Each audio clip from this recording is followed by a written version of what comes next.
Magandang araw po sa inyong lahat. Nandito naman po ako, si Yolo po. Isa po sa mga Bengador.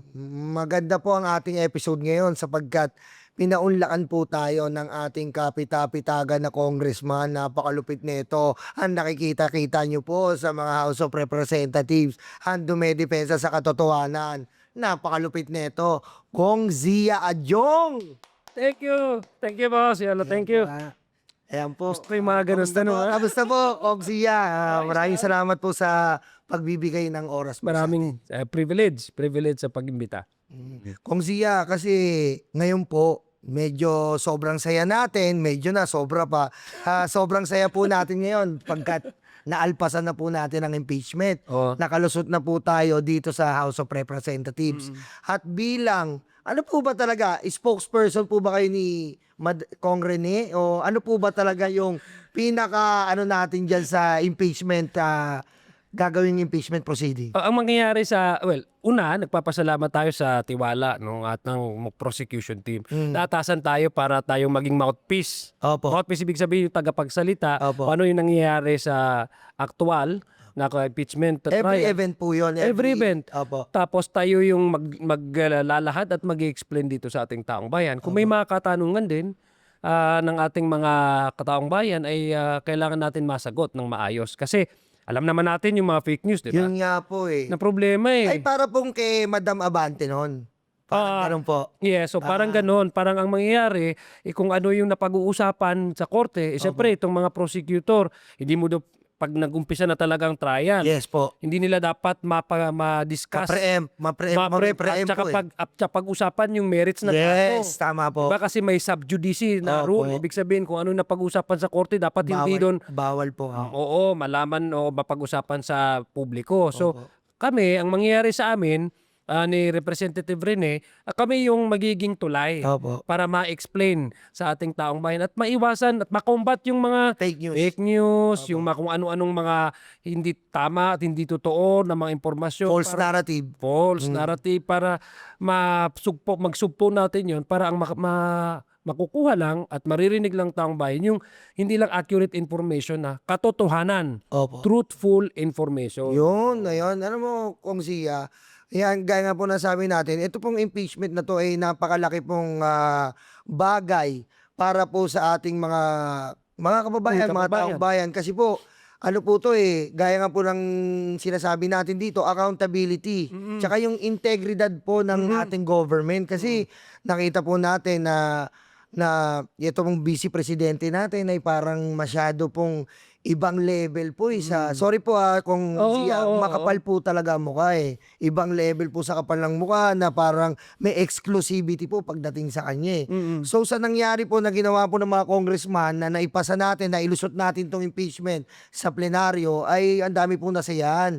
At ayon po sa survey, marami pong gusto mapanagot ang ating vice presidente. Ano pong masasabi niyo dyan? Kasi nasa constitution yan eh. Opo. Kumbaga yung sinasabi ng constitution, teka lang naluklok kayo dyan dahil ang nagluklok sa inyo dyan, ang taong bayan, dapat halagaan nyo yung tiwala na binigay sa inyo. Opo. So hindi dapat nyo gagawin na kung ano na lang yung gusto nyong magawa dahil mayroon kayong kapangyarihan, ay po pwede nyo nang gawin. Opo. Kaya nga sinabi ng konstitusyon, teka lang kayo na mga naluklok dyan, Presidente, Vice President, mga huwis ng Korte Suprema, mga commissioners, kasi naka-enumerate yung sinong impeachable officer. Opo.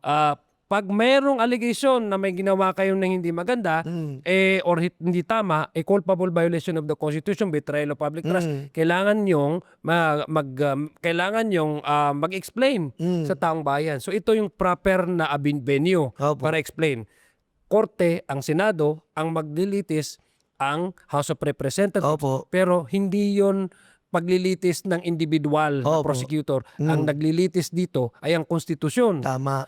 Kasi ang gusto ng konstitusyon ay maayos ang paggobyerno, maayos yung paggamit ng pera ng taong bayan. Kasi taong bayan dapat ang siniserbisyuhan at hindi sarili. Oo nga po eh. Kaya nga sabi ko, makikita natin dun sa mga ebidensya, teka lang, napresenta dun sa confirmation hearing ng Justice Committee, teka lang, mayroong paglabag talaga ito. At hindi nga talaga magsisinungaling ebidensya. Diba? So, tayo ay nagpapasalamat din dahil yung taong bayan, alam nila Oo. Alam nila ngayon kung anong dapat na gawin at intindihan nila na dapat na talagang litisin Oo. ang Buti, vice-presidente. alam niyo Kong Zia, saludo nga po ako, isa sa kayo sa mga sinasaluduhan ko, gaya nga sinabi ko po Ako kanina. saludo ako talaga sa'yo. Maski yung Hindi po kasi po Kong Zia, yung, di ba po, may mga congressman na naiipit sa mga constituents nila na hindi sila makapag-decide magpa-yes sa impeachment. Nagiging no sila, nag-abstain. Pero kayo talagang, di ba sa inyong mga constituent, talagang pinanindigan nyo yung sarili nyo na Kasi para sa kanila ito eh. idiretso. Kasi para sa kanila ito eh. Opo. Hindi man sila sang-ayon sa ginagawa ko o marami naman sang-ayon sa ginagawa ko kasi pinanindigan ko dito katotohanan at saligang batas at duty ko ito eh. Oo. Hindi ko to dapat talikuran yung duty ng binigay sa akin ng konstitusyon. Pero itong ginagawa ko para sa kanila ito kasi nagsiset tayo ng standard kung sino dapat ang dapat na pamarisan na maging pinuno ng ating bansa. Yun para sa kanila, ultimately para sa kanila ito eh. Sabi nga nila, history will judge you based on what you have done in your life. Tama. So yung mga pressure kasi na mention mo, no? Opo. Ito parte dun sa skerta. Kaya nga merong tagapagsalita eh. Yes. Kasi minsan yung fake news kasi ginagamit yan para ma-pressure yung isang nakaupong opisyal, 'di ba? So itong mga scare tactic kasi ito na pananakot, parang ang sa akin palagay mas hindi ito makakabuti eh. In fact, mas nakakasira ito sa demokrasya natin. Bakit? Kasi unang-una, ang sinabi sa demokrasya magiging matiwasay, matatag ang demokrasya kung merong pananagutan, accountability. Kasi Itong scare tactic na ginagawa para ikaw hindi ka bumoto at matakot ka, ang binibigyan, nare-reinforce niya is yung culture of impunity. Ibig sabihin, maski alam mo may kasalanan, dahil takot ka sa magiging backlash sa'yo, itotroll ka ng itotroll, ibabash ka ng ibabash, matatakot ka, so anong magiging resulta? Ang nasuportahan mo yung culture of impunity. Tama. Na hindi papanagutin yung may sala kasi takot ka sa backlash. So yun yun ang opposite ng sinasabi nating accountability. Tsaka ano mo, Kong Zia, akala mo naman kung magsalita sila na huwag niyong iboto yung mga congressman nagboboto ng yes. Akala mo naman madami talaga yung mga taga-suporta nila eh. Kung hindi yun naman nila ito troll farm, hindi nila naman nila talagang gagastusin ng pagkarga sa mga vlogger nila Pero alam mo, ang nakikita ko sa tagal nilang ginagamit yung ganong klaseng naratibo, ang pananakot, yung mga tao ngayon nagtatanong, yes. Ba't mo sinasabi sa akin ayaw sa iboto? So ang nagiging shift na ngayon ng narrative is, okay, sabihin mo sa akin kung bakit ayaw mo iboto. Okay, sinabi mo na ganito ganyan ginagawa niya, pero yan ang storya mo. Opo. Baka naman merong deeper na deeper bias na meron ka. So ang nangyayari ngayon nangyayari ngayon sa ating mga taong bayan, nagtatanong sila at nagsasaliksik sila. Teka lang. Bakit nga? Pero kasi kumbaga parang sinasabi niya, wag ko iboto, pero ayos naman siya magtrabaho. Yes. Ayos naman siya magsalita. Yes. Hindi naman siya nananapak. Hindi naman siya nagmumura. Hindi naman siya nagtotroll. Hindi naman siya nagbabanta. So teka lang. Suriin ko nga ito. So ang nagiging resulta is mas favorable sa mga tao. Basta panindigan mo yung katotohanan. Nasa tama ka, wag ka dapat matakot. Kung siya, alam ko nag-Spotify kayo, di ba? Nakikinig kayo ng mga kanta, di ba? Oo. Siyempre, meron tayong favorite na kanta, di ba? Kayo, ano ang favorite yung parte dito sa impeachment na tingin nyo na magiging talagang dagger? Okay. Kasi ako, kung tatanungin niyo ako, dati kala ko dagger talaga si Ramil Madriaga.